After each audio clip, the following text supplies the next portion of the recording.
স্বাগত জানাচ্ছি সপ্তাহের দেশে।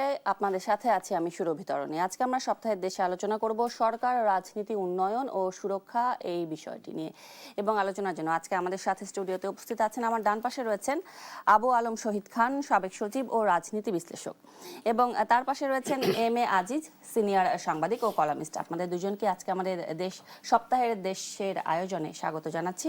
প্রথমে আবু আলম শহীদ খান, আপনার কাছ থেকে একটু শুনে নেই যে আসলে আমরা এই পুরো সপ্তাহে জুড়ে ঘটে যাওয়া ঘটনাগুলোর উপর ফোকাস করে আমরা সপ্তাহের দেশে আলোচনা করার চেষ্টা করি। তার মধ্যে অন্যতম ঘটনা হচ্ছে যে পশ্চিমবঙ্গের নতুন মুখ্যমন্ত্রী শুভেন্দু অধিকারী তার মন্ত্রিসভার প্রথম বৈঠকেই বড় ধরনের একটা সিদ্ধান্ত নিয়েছে বাংলাদেশকে নিয়ে, যে বাংলাদেশ সীমান্তে কাঁটাতারের বেড়া দেওয়া হবে এবং এর জন্য বিএসএফকে জমিও হস্তান্তর করা হবে, এবং তারা দাবিও করছেন যে ৪৫ দিনের মধ্যেই জমি হস্তান্তর প্রক্রিয়া শেষ হবে। আর কিন্তু এইদিকে আবার আমাদের স্বরাষ্ট্রমন্ত্রী সাহেব সালাউদ্দিন আহমেদ উনি বলেছেন যে এ বিষয়ে আসলে তিনি বিস্তারিত কিছুই জানেন না। বিষয়টিকে আসলে আপনি কিভাবে ব্যাখ্যা করবেন একজন সাবেক সচিব ও রাজনীতি বিশ্লেষক হিসেবে? প্রথমত শুভেন্দু অধিকারী বাবু, যিনি এখন পশ্চিমবঙ্গের মুখ্যমন্ত্রী হলেন, তো এই জায়গাটা তো ১৫ বছর তৃণমূল ক্ষমতায় ছিল, তার আগে বামরা ক্ষমতায় ছিল, কংগ্রেস ক্ষমতায় ছিল।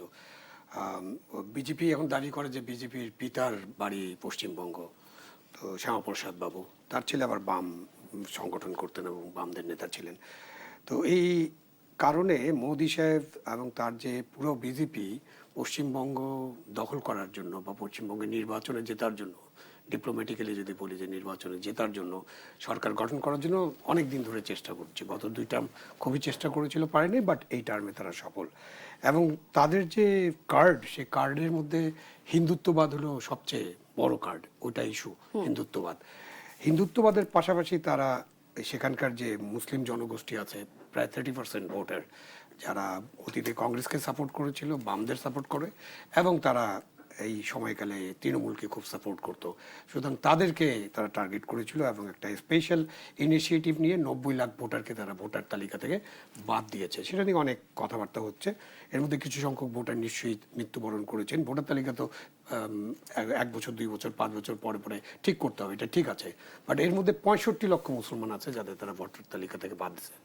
এমন হিন্দু এবং মুসলমান ভোটার আছেন যার ফ্যামিলিতে বাবা ভোটার কিন্তু স্ত্রী ভোটার না, মানে মা ভোটার না, ছেলে মেয়েরা ভোটার না, দাদা ভোটার কিন্তু পুরো ফ্যামিলি বাদ। এটা হিন্দু মুসলমান নির্বিশেষে এই কাজটা তারা করেছেন। এটা একটা খারাপ কাজ ছিল এবং এই সব করেছেন নির্বাচনে জেতার জন্য। তারপরে তো শুভেন্দু বাবু অনেক কথাবার্তা বলছেন নির্বাচনের আগে, হিন্দুত্ববাদের বাইরে এই যে বাংলাদেশি ইমিগ্রেন্ট, বাংলাদেশিরা ভিতরে ঢুকছে, মমতা তাকে আশ্রয় দিচ্ছেন, অমুক তমুক এসব বলে টলে একটা ভাইব ক্রিয়েট করেছেন। সেই কারণে তিনি যখন মন্ত্রিসভার প্রথম বৈঠকে অন্যান্য সিদ্ধান্তের মাঝে এই সিদ্ধান্তও নিয়েছেন যে মমতা প্রায় এই কিছু জমি বুঝিয়ে দেওয়ার বাকি আছে। এই কাঁটাতারের বেড়া কিন্তু নতুন ইস্যু না, মানে এটা যে শুভেন্দুবাবু মুখ্যমন্ত্রী হলেন এজন্য কাঁটাতারের ব্যাপার এরকম না। এটা 1980s বিষয়, যখন আসামে বাঙালি খেদাও আন্দোলন হচ্ছিল, তখনকার বাঙালি খেদাও মানে কিন্তু বাংলাদেশি খেদাও না, মানে বাঙালি হিন্দু মুসলিম নির্বিশেষে যারা ওয়েস্ট বেঙ্গল থেকে গিয়েছেন তাদেরকেও খেদানোর একটা আন্দোলন, এবং এই আন্দোলনটা একটা বিশাল সিভিল ওয়ারের মতো দাঁড়িয়ে গেছিল এবং অনেক হতাহত হয়েছিল। তখন রাজীব গান্ধী প্রধানমন্ত্রী ছিলেন, তখন একটা শান্তি চুক্তি হয়। ওই শান্তি চুক্তিতে এই কাঁটাতারের বেড়া মানে বর্ডার সিকিউর করার ব্যাপারে আলাপ আলোচনা হয়, এবং তখন থেকে কাঁটাতারের বেড়ার বিষয়টা আসছে এবং বেড়া দেওয়া হচ্ছে। বাংলাদেশে অলরেডি বাংলাদেশ সীমান্তে পশ্চিমবঙ্গ এবং অন্য সীমান্তে অলরেডি ৪,০০০ কিলোমিটার কাঁটাতারের বেড়া আছে অলরেডি। আচ্ছা, এখান থেকে কি ওই যে আসাম মডেল কথাটা চলে আসছে? না, আসাম মডেলে আমি একটু পরে আসতেছি।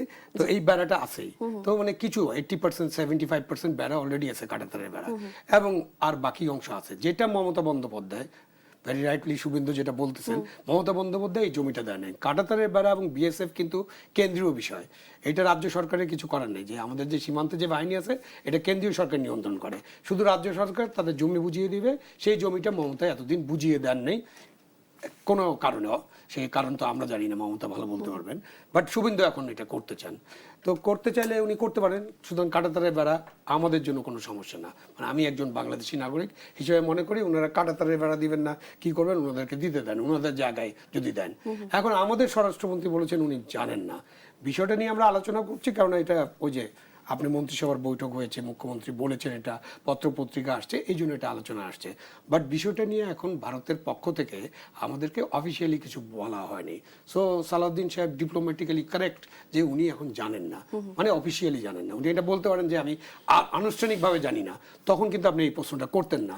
তো উনি আনুষ্ঠানিকভাবে না জানার পরিষ্কার কারণ একেবারেই, আছে। জি। এখন আপনাকে এটাও জানাই যে এই কাঁটাতারের বেড়া কি শুধু বাংলাদেশ বা এই ভারতের মধ্যে হচ্ছে? এই কাঁটাতারের বেড়া পাকিস্তান এবং ভারতের মধ্যে আছে, পাঞ্জাবে। এই কাঁটাতারের বেড়া রাশিয়া এবং বেলারুশের মধ্যে আছে।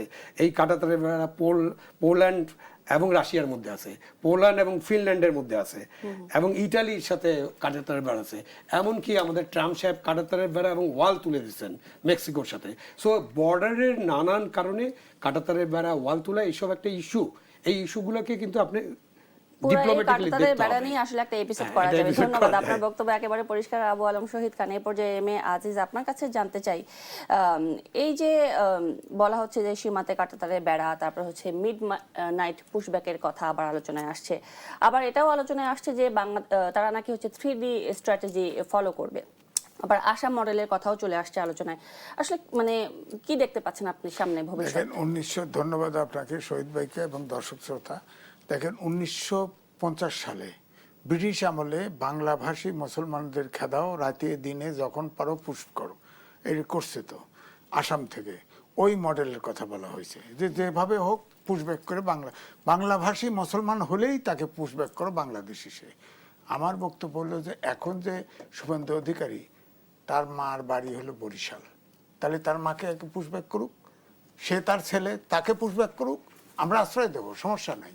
উনি নিজে পুশব্যাক হোক, বিজেপি করছে, তাফালিং করতেছে, তার জায়গায় সে করুক, তার জিরো লাইন যে আছে, বর্ডার লাইন, তার বাইরে করুক, আমাদের তাতে সমস্যা নাই। অনেক দেশে আছে, আপনি ধরেন আমেরিকার সাথে যে আপনার মেক্সিকো, সেখানে তো মাদক টাদক কত কিছু হয়। ট্রাম্প ইলেকশনে আগে বলছে না ওয়াল তুলে দেব, কিন্তু হত্যা তো করে না, হত্যা তো করে না। আপনি মারেন যারা, এই যে আমাদের যেমন বর্ডার কিলিং হয়, এই এই এই শুভেন্দু অধিকারী মুখ্যমন্ত্রী হওয়ার পরে ইতিমধ্যে 6 জন হত্যা করছে বর্ডারে, 6 জন হত্যা করছে। আমার কথা হলো গরু চোর, কয় গরু চোর? আরে গরু 300 কিলোমিটার দূর থেকে আসে, কে আনে? বর্ডারে কে আনে? ইন্ডিয়ান আনে না? তারে মারে না কেন? তারে ধরে না কেন? অ্যারেস্ট করে না কেন? এখানে যেই, আর আমাদের গরু একটা যদি বর্ডারের দিকে যায়, গরু ফিরতে যায়, গুলি করে বাইরে ফেলে। তো এই জন্য সবচাইতে বলা হয় অশান্ত বর্ডার হচ্ছে বাংলাদেশ এবং ভারত। তার এই শুভেন্দু অধিকারী মনে রাখা উচিত যে বিশ্বায়নের যুগে কিন্তু কোনো দেশ ছোট না। আমরা 18 কোটি জনগণের দেশ। তারা তো এই দক্ষিণ এশিয়ার একটা দেশের সাথে সম্পর্ক ভালো নাই। বাংলাদেশ, আমরা মনে করি তাদের প্রয়োজন, তাদেরও প্রয়োজন, আমাদেরও প্রয়োজন। বাংলাদেশ কিন্তু খুব স্ট্র্যাটেজিক জায়গায় আছে। এই জন্য ভারত আমাদের নিয়ে খুব ইয়ে করে। শুভেন্দু অধিকারী যেসব তাফালিং করতেছে, এটা তো বিজেপির কেন্দ্রের জন্য হইতে পারে, কারণ শেখ হাসিনা 20টা সমঝোতা এবং চুক্তি স্বাক্ষর করে গেছে, সেগুলো যাতে এই বিএনপি সরকার বাস্তবায়ন করে, এ কারণেও এটা চাপ হইতে পারে। আমার কথা হলো, যদি সত্যি সত্যি, আমার কথা হলো বাংলাভাষী মুসলমান হলেই সে বাংলাদেশি, এটা কোন তথ্য? আচ্ছা, আইন কানুন তো নিশ্চয়ই সে দেশেরও আছে, সে দেশেও তো আদালত আছে। তো আদালতের কিংবা আদালতকে এড়িয়ে এই ধরনের সিদ্ধান্তই বা কেন আসবে? এই আদালত, ভারতের আদালত এই পুশিনের ব্যাপারে কোনো পক্ষে রোল প্লে করবে না। আমি যেটা বলছি যে ওই শুভেন্দু অধিকারী, সে যখন এই পুশ ব্যাক ওই আসাম মডেলে করতে চাইবে, তখন ওই আসাম মডেলেই ওর মাকে ধরে আনা উচিত। মাকে নিয়ে আসুক বরিশাল, সে তো বাংলাভাষী, বরিশালা, সুতরাং সে বরিশালের ছেলে, সে নিজে আসুক, সমস্যা নাই। আমরা তাকে থাকার জায়গা দেবো, সমস্যা নেই। এখান থেকে পশ্চিমবঙ্গ চালাবে, সমস্যা কি? হ্যাঁ, তা আমার কথা হলো এগুলো না। ভারত আমাদের যে ধরেন দক্ষিণ এশিয়ার ভিতরে, তাদের কিন্তু কারো কোনো দেশের সাথে সম্পর্ক নাই। আর ভৌগোলিক কারণে আমাদের দেশেরও যেমন তাদের দেশ থেকে আমাদের প্রয়োজন, আমাদেরকেও তাদের প্রয়োজন। ধরেন তাদের চিকেন নেক আছে, চিকেন নেক চীন কিন্তু সব জায়গায় উকিঝুঁকি মারে। যদি আমরা একটু সাইড দিই, কি করবে? 7 সিস্টার আলাদা হয়ে যাবে। আমাদেরও আছে, নোয়াখালী করছে না, ইপিজেড করছে না, ওখানেও আমাদেরকেও পারপোজ কেটে দিতে পারে। আসলে দেশ, সীমান্ত বা সিদ্ধান্ত যেটাই বলি না কেন, এটি নিয়ে আসলে সরকার কিভাবে ভাবছে, এই জিনিসটা আপনাদের কাছ থেকে শুনতে চাই, আর একটু পরিষ্কার হতে চাই। তবে একটু বিরতির পরে ফিরে আসবো। হ্যাঁ, শেষ কথা হলো এটা হলো আসাম একটা প্রদেশ, আমাদের সরকার কেন্দ্রীয় সরকারের সাথে আলোচনা করে এটা সেটেল করবে, এটা শুভেন্দু অধিকারীর বিষয় নয়। জি, একেবারে পরিষ্কার। আমি ফিরে আসবো আবার আপনাদের কাছে একটি বিরতির পরে। দর্শক, সপ্তাহের দেশ থেকে নিচ্ছে একটি বিরতি, সঙ্গে থাকুন। বড় আমন্ত্রণ জানাচ্ছি সপ্তাহের দেশে। আজকে আমরা আলোচনা করছি সরকার, রাজনীতি, উন্নয়ন ও সুরক্ষার বিষয়টি নিয়ে। এ পর্যায়ে এম এ আজিজ, আপনার কাছ থেকে জানতে চাই, আপনি নিশ্চয়ই জানেন যে পাকিস্তানের স্বরাষ্ট্রমন্ত্রী ঢাকায় আসলেন, তিনি খেলা দেখলেন, সফরের শেষ দিন সই করলেন 10 বছরের এক বিশাল চুক্তি। এই চুক্তিতে কি আছে আসলে আমরা সাধারণ জনগণ জানি না, আপনারা জানেন কিনা আপনাদের কাছ থেকে শুনবো। কিন্তু আমার প্রশ্ন হচ্ছে যে আমরা দেখেছি বিগত 1.5 দশক ধরে বাংলাদেশ পাকিস্তানের সম্পর্ক অনেকটাই বরফ শীতল। হঠাৎ এত শর্ট নোটিসে তার ঢাকা সফরে আসা, এবং তাও আবার নিজস্ব সাজোয়া গাড়ির বহর নিয়ে, নিজস্ব নিরাপত্তা বাহিনী নিয়ে, বহর নিয়ে, আসলে ঘটনা কি? বানরের মাথায় টুপি পড়লে যা হয় তাই। আপনার পারেন পাকিস্তানে আবার কি তারা কি ইরান যুক্তরাষ্ট্রের যুদ্ধের মধ্যস্থতা করছে বলে গুরুত্ব মনে করছে? তাদের কাছে পাকিস্তান কি ভূ রাজনীতির নতুন কেন্দ্র হয়ে উঠছে? কেন্দ্র হবে কোত্থেকে? ওটা তো ফসকে যেতেছে এখন। তো এটা শি জিনপিং আর ট্রাম্পের ডাইরেক্ট চলে গেছে ইস্যুটা, এখানে তো নাই, তার তো পাত্তা হচ্ছে না। তো এখন তো ধরেন যে আসছে যে মেমোগুলো স্বাক্ষর হয়েছে, এগুলো কোনো প্রয়োজন নাই। তো সে তাদের কাছে আমাদের কি পাওনা সেই কথা দেখ না, সেটা দিক না। এই যে বলা হচ্ছে যে মাদক আর মানব পাচার ইস্যু নিয়ে মানব পাচার কে পাকিস্তানে গেছে? হ্যাঁ, কিভাবে পাচার, কে পাচার করছে? মানব পাচার। আবার তার সাথে আপনার যৌথ ট্রেনিং হবে, আরবি কে চাইছে তার কাছে ট্রেনিং? গায়ে পড়ে সে শাহজাহান জানে ওই যুদ্ধ করে কি খুব গুরুত্ব, নিজের গুরুত্ব বেড়ে গেছে মনে হয়। আমাদের এখন দরকার নেই। সে মনে করছে যে পাকিস্তান, ভারত, বাংলাদেশ, যুক্তরাষ্ট্র এবং ভারতের বলয়ে ঢুকে পড়তে পারে, তা আমি একটু ভাগা রাখি। আসলো আর কি ভাবসাব নিয়ে, ওই শাহজাহান অমক সমক এগুলো আসলে নাম কষ্টে কয়েকটা মেমো সাইন করছে, এগুলোর কোনো প্রয়োজন নাই। তো আমাদের বক্তব্য হচ্ছে সরকারের পক্ষ থেকে বলা উচিত ছিল তুমি আইসো শাহজাহান নিয়ে, গুড, এখন তুমি আমাদের পাওনা দানা বুঝে দিয়ে যাও, যা লুট করছো এগুলো দিয়ে যাও। আমাদের পাওনা তো মীমাংসিত হয় নাই এখনো। তারা তো আমাদের দেশে স্বাধীনতা যুদ্ধে কত লোক মারছে টারছে, হত্যা করছে, কত ধ্বংসযজ্ঞ করছে, জামাত, মুসলিম লীগ, নেজামে ইসলাম মিলা। আমার কাছে তো অরিজিনাল ডকুমেন্টের ফটোকপি আছে।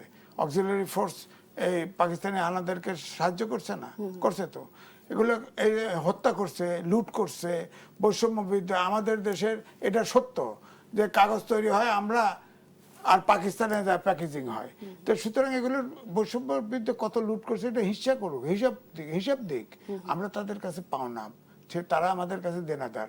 তাদের এই উঁকি ঝুঁকি মারিয়া আমাদের সমস্যা তৈরি করার কোনো প্রয়োজন নেই, কারণ পাকিস্তান আমাদের কোনো প্রয়োজন নেই। আপনার বক্তব্য একেবারে পরিষ্কার। আবু আলম শহীদ খান, আপনিও কি তাই মনে করেন কিনা? আর যে এমওইউ স্বাক্ষর হয়েছে, যেটি হচ্ছে মাদক ও মানব পাচার নিয়ে, এবং সাইবার ক্রাইম ও গোয়েন্দা তথ্য বিনিময় সংক্রান্ত কিছু ইস্যুও রয়েছে এর ভিতরে, আসলে আপনি বিষয়টিকে কিভাবে দেখেন? দেখেন, ওই যে আপনি প্রথমে বললেন না যে পাকিস্তানের সাথে বিগত 10 বছরে একটু বরফ শীতল ভাব ছিল, তো পানি, হিমবাহের পানি একটু গলানো দরকার। তো শুধুমাত্র ভারতের সাথে ভালো ভালো সম্পর্ক থাকবে, পাকিস্তানের সাথে একেবারেই সম্পর্ক থাকবে না এমন নয়। তো সেটা 5ই আগস্টের পরে পানি গলতে শুরু করলো, এবং আমরা বেশ কিছু কাওয়ালি টাওয়ালি শুনতে শুরু করলাম, তাই না? এবং আমরা কিছু উর্দু ভাষায় কথাবার্তা বলাও শুরু করলাম, মানে বাংলার পরিবর্তে উর্দু শব্দগুলো ব্যবহার শুরু করলাম। এবং এই 5ই আগস্টের পর থেকে কত পাকিস্তানি মানুষ আসছে তার তো হিসাব নেই। আরও লিডার্স আছে, স্পিকার্স আসছে, অন্যরা আসছেন, মানে প্রায় প্রতি মাসে মনে হয় 2-1টা সফর তারা করছেন। কারণ 10 বছর যেহেতু করতে পারেন না, ওটা কাভার করতে হবে। তো সো এটা একটা কাভারিং। দ্বিতীয় হলো যে ভারতের সাথে বাংলাদেশের, যেটা আজিজ ভাই ইঙ্গিত করেছেন, এটা খুব ভালো ইঙ্গিত, যে ভারতের সাথে বাংলাদেশের একটা ঠোকাঠুকি লাগায় রাখার জন্য তাদের একটা উদ্দেশ্য থাকতেও পারে। আমি ঠিক জানি না এখনো উদ্দেশ্য কতটা আছে এবং গভর্নমেন্ট কতটা তাদের সাথে করবে। বাট 18 মার্চ যে ইউনুস গভর্নমেন্ট ছিল, তখন কিন্তু পাকিস্তানের সাথে আমাদের দহরম মহরম মাত্রাটা অনেক উপরে ছিল। এবং তখন তো ইউনুস সাহেব ওই যে 7 সিস্টারকে মানে একটু ডিস্টার্ব করে দেওয়া যায় কিনা, তো এইসব নিয়ে। এবং আমাদের এখানে কিছু কিছু মানুষ আছেন, বুদ্ধিজীবী এবং আরও কিছু মানুষ আছেন, যারা পাকিস্তানের যে আজিজ ভাই বললেন না আমাদের পাওনা দেনা আছে, ওনারা পাওনা দেনা চান না, ওনারা পাকিস্তানের কাছে 2টা অ্যাটম বোম ধার চান। মানে পারমাণবিক বোমা দুটো ধার চান। ওইটা আইনে বাংলাদেশে কোথায় রাখবে এটা আমি জানি না। এবং তারা কিন্তু খুব বিখ্যাত মানুষ, ইন্টেলেকচুয়াল প্রফেসরস, তারা এইসব কথাবার্তা বলেন, পাওনা দাওয়ানোর দরকার নেই, আমাদেরকে দুইটা আণবিক বোমা দিয়ে দাও যাতে আমরা দিল্লির সাথে চোখে চোখ রেখে কথা বলতে পারি। তো আসছেন, ভালো কথা, উনি সাজোয়াজান নিয়ে আসছেন, সেটাও খুব ভালো কথা। আর যান টান থাকলে দেখাবেন। এয়ারফোর্স ওয়ানে তো ট্রাম্প সাহেব আসেন, তো ওনার গাড়ি টাড়ি সব জায়গায় যায়, সি জিনপিং যখন যায় এরকম হয়। তো পাকিস্তান এখন ওই জাতে উঠার চেষ্টা করছে কিনা জানি না, তবে তাদের যে অর্থনীতির অবস্থা, সেই অবস্থায় তাদের এগুলো সাজে না। আর এমইউর ব্যাপারে আলোচনা করার দরকার নেই। এই এমইউ বিদেশি চুক্তিগুলো যে হয়, একটা বাণিজ্য চুক্তি মানে নিয়ে একটা অনেক আলোচনা আছে, মেমোরেন্ডাম অফ আন্ডারস্ট্যান্ডিং, এটা আপনার সাথে আমার একটা বোঝাপড়া হয়েছে। এইটা তারপরে কি হবে তার কোনো খবর নেই, কিছু হবে কিনা তাও আমরা জানবো না। মানে এরপরে তো একটা চুক্তি করতে হবে, তাহলে আলোচনা করতে হবে। আপনার ধরে যে যদি মানব পাচার হয়, তো পাকিস্তানে কি মানব পাচার হচ্ছে? মানব পাচারের মূল রুট তো আমাদের শেয়ার করা হবে, কি তথ্য শেয়ার করেন। আপনি মানব পাচারের যদি কথা আমরা বলি, তাহলে মানব পাচারের মূল রুট হচ্ছে ইন্ডিয়া। কারণ আপনার একটা মানব পাচার করতে, যদি পাকিস্তানেও পাচার করতে চান, অথবা মিডল ইস্টে, অথবা অন্য কোনো দেশে পাচার করতে চান, তো আপনি তো ভারত দিয়ে পাচার করবেন। আর মানব পাচার মানে ওই অর্থে আমাদের সমুদ্র পথে অনেকেই বিভিন্ন দেশে, ইউরোপের বিভিন্ন দেশে যাওয়ার চেষ্টা করে। পাকিস্তান আমাদের জন্য কোনো রুট না, ওইসব রুট তো আমরা জানি কোন রুটে কে যায়, কোথায় যায়। সুতরাং এইসব বিষয়ে এবং ড্রাগ, ঠিক আছে, ওদের সাথে কিছু আলাপ আলোচনা করে যদি, আর ট্রেনিং কি নেবে আমি জানি না, কি ট্রেনিং তারা দিতে পারেন। তবে এই মুহূর্তে পাকিস্তানের সাথে এইসব এমইউ টিমের কোনো মূল্য আছে বলে আমার মনে হয় না। একেবারে পরিষ্কার। আজি, আপনার কাছ থেকে একটু শুনে আমরা বিরতিতে যেতে চাই। সেটা হচ্ছে যে এই সকল চুক্তি, শুল্ক চুক্তি, একটা বাণিজ্য চুক্তি নিয়ে অনেক আলোচনা আছে, সমালোচনা আছে, আবার এই পাকিস্তানের সাথে এই ধরনের একটি চুক্তি, আসলে এই চুক্তিগুলো নিয়ে কি জনগণের জানার অধিকার নাই? আছে। ওই যে সরকার কি সেদিক থেকে, আমি লিখছি মার্কিন বাণিজ্য চুক্তির ফাঁদে বাংলাদেশ, ওই চুক্তি তো বাংলাদেশ বলে গোপন রাখছে, আনডিসক্লোজ এগ্রিমেন্ট, কিন্তু ওটা ওয়েবসাইটে তো আমেরিকা দিয়ে দিছে, আমি সেখান থেকে ডাউনলোড করে লিখে দিয়েছি। ভয়ঙ্কর চুক্তি। এই চুক্তি নিয়ে কোনো সরকারি দল, বিরোধী দল কোনো সংসদে আলাপ করেছে? করে নাই, দেখলাম না তো, করে নাই। বরঞ্চ প্রথম দিকে বলছে স্বরাষ্ট্রমন্ত্রী, যিনি আগে উপদেষ্টা ছিলেন, তিনি বলছেন বড় দলকে জানাই করা হয়েছে, এটা তারা জানে। তখন জামাতের নেতা বলছিলেন না আমরা জানি না। পরে কিন্তু এখন দেখছে যে জিনিসটা তো অনেকগুলো, এখন কয় যে না, বাস্তবতার নিরিখে সব জিনিস বিবেচনা করতে হবে, এটা হলো লাস্ট বক্তব্য। অথচ রুবিন ফারহানা সংসদে কিন্তু উঠিয়েছিল, কিন্তু সে তখন, তাকে স্পিকার বললো যে আপনাকে নোটিশ দিতে হবে। তো নোটিশ সে দিবে কিভাবে? 5 জন এমপির স্বাক্ষর লাগে নোটিশ দিতে, কোথায় পাবে? সে কদ্দূর বলে অফ হয়ে গেছে, কেউ তো কথা বলেনি। বাণিজ্য চুক্তি বলেন, হাম বলেন, আমাদের বাজার মূল্য, এই যে এখন নিত্য পণ্যের দাম সরকার ডাবল, বিদ্যুতের দামও বাড়ানোর চিন্তা করা হচ্ছে, দিচ্ছে, তো এগুলো যে বাড়ছে এটা তো সংসদে কিছু আলোচনা হয় না। তা আমার কাছে তো মনে হয় মিঠা সম্পর্ক বিরোধী দল আর সরকারি দল আমাদের এখন যারা আছে, আমরা আর মামুরা যতটুক করলে হয়, বাইলেস পাওয়ার জন্য যতটুক তাফালিং করতে হয় অতটুকু সংসদে করলো, আর নাহলে বাইরে চলে আসলো। একবার আমার মনে আছে 4 তারিখে, গত বছর 4 তারিখে ওই বায়তুল মাকরমের উত্তর গেট থেকে মিছিল বার করছিল, মিছিল বার করে কাকরাইল পর্যন্ত গেছে, কি শান্তিপূর্ণভাবে ফিরে আসছে। কারণ তারা হিসাব করে সংসদে আওয়ামী লীগ নিষিদ্ধ রেখে সন্ত্রাসবিরোধী আইন করেছে। কত ভয়ঙ্কর কালো আইন আপনি বলেন। এখন জামাত কিন্তু এখন বসেছিল, ভাবছে যে আওয়ামী লীগ নিষিদ্ধ হচ্ছে, খুব ভালো, খুব ভালো। এনসিপি কিন্তু ইয়ের থেকে, সংসদ থেকে বেরিয়ে গেছে। এখন এটা ওপেন এন্ডেড একটা কালো আইন। আপনি যে করলেন, ধরেন এখন এই জামাতের লোক মিটিং এ মিছিলে একটু আইন শৃঙ্খলার অবনতি ঘটাক, নিষিদ্ধ করে দিবে, স্কোপ রইল। ধরেন আওয়ামী লীগ 10 বছর পরে, 20 বছর পরে, 100 বছর পরে আসুক, সে বিএনপিকে নিষিদ্ধ করতে পারে। যেমন আমি জানি 15ই আগস্টের পরে 1974 সালের, শহীদ ভাই ভালো জানে, 1974 সালের স্পেশাল পাওয়ার অ্যাক্ট এখনো বহাল আছে, এটা বাতিল হয় নাই। সেটাতে মোস্তাক জেলখানা ভরে ফেলাইছিল, তার 80% লোক ছিল স্পেশাল পাওয়ার অ্যাক্টে, অর্থাৎ আওয়ামী লীগের আইন দিয়ে তাদেরকে পুঁতে দিছে।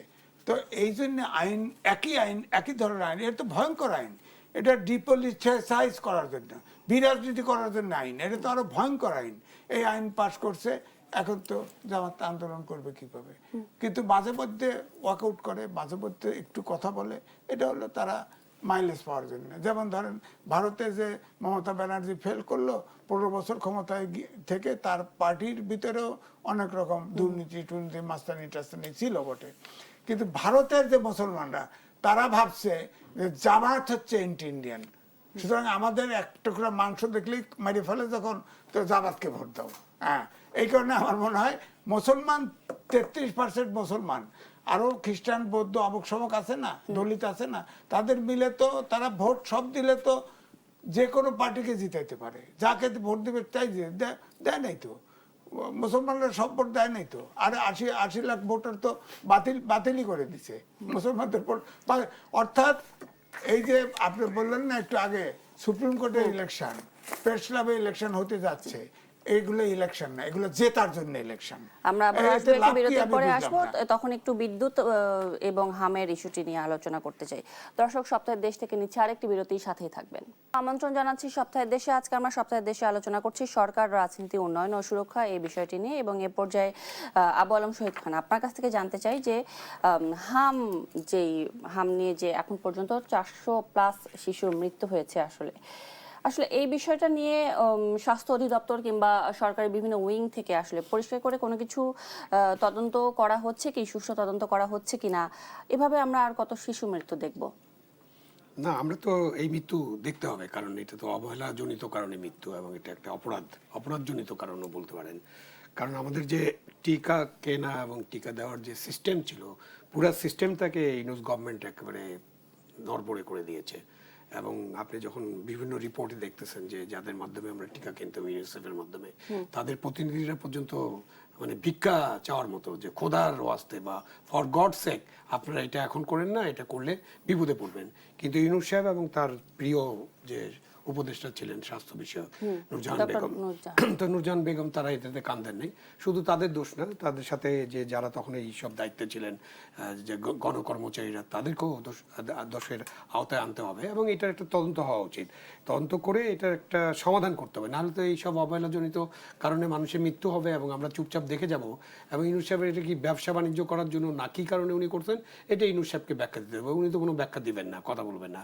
উনি তো ওই যে CNN এর কে মারা গেছে তার জন্য 1.5 পৃষ্ঠা একটা শোক বার্তা প্রেরণ করেছেন, বাট এই শিশুদের ব্যাপারে একটা দুঃখ প্রকাশ পর্যন্ত এখনো করেননি, কখনোই করেননি উনি। ওনার হোল লাইফে এরকম কিছু নাই যে জনমানুষের জন্য উনি কখনো কোনো বিবৃতি দিয়েছেন। সো হামের এখন এই সাফারিংসটা হবে, এবং এটার জন্য আমরা দুঃখিত হতে পারবো, আমরা খুব দুঃখিত, লজ্জিত, অনুতপ্ত হব। সরকারকে এই ব্যাপারে ব্যবস্থা নিতে হবে যাতে ভবিষ্যতে এরকম কিছু না। কিন্তু আবু আলম শহীদ খান, আপনার কাছে কি মনে হয় কিনা যে সরকার অনেকটা নিজের কাঁধেই দায়টা নিয়েই নিল? না, সরকার দায়টা নিজের কাঁধে নিল এরকমটা বলছি না, যে একটা তো ট্রানজিশন হয়েছে, তো ওই সরকারের কাছ থেকে তারা দায়িত্ব গ্রহণ করেছেন, তো ওই সরকারের প্রতি এখনই একেবারে আইন ব্যবস্থা গ্রহণ, এটাও তো সরকার আরেকটু চিন্তা ভাবনা করবে, মানে সরকার তো সময় নেবে। বাট এটার তো জনদাবি আছে, কেউ কেউ মামলাও করছেন, এবং এইসব মামলা হওয়ার পরে সরকার কিভাবে এটা দেখেন সেটা দেখতে হবে। বাট সরকার এই ব্যাপারে একটু কঠোর মনোভঙ্গি পোষণ করতে পারতো, কিন্তু করেননি তারা। এটা নিশ্চয়ই সরকারের তো একটু সমালোচনা হবে। একেবারে পরিষ্কার আপনার বক্তব্য। এ পর্যায়ে এম এ আজিজ, আপনার কাছ থেকে শুনতে চাই যে আসলে এই যে প্রফেসর ডক্টর মোহাম্মদ ইউনূসের সময় যে কয়েকজন উপদেষ্টা ছিলেন এবং তাদের বিরুদ্ধে চূড়ান্ত রকম দুর্নীতির অভিযোগ এসেছিল, অদক্ষতা তারা দেখিয়েছেন তাদের সময়ে, ওই 17-18টা মাস সমালোচিতও ছিলেন, এবং তার মধ্যে এই স্বাস্থ্য উপদেষ্টা ছিলেন অন্যতম। তো সেই একজন ব্যক্তির জন্যই এতগুলো শিশু মৃত্যু আমাদেরকে দেখতে হলো। এখানে কি সরকার ম্যানেজমেন্টের যে একটা ইস্যু রয়েছে, এদিক থেকে ভালো মতো পর্যালোচনা করা হচ্ছে কিনা? না, দেখেন, বলা হয়েছে সরকারের পক্ষ থেকে এটা তদন্ত করা হবে, দোষী কে, কিন্তু আমরা তো দোষী জানি।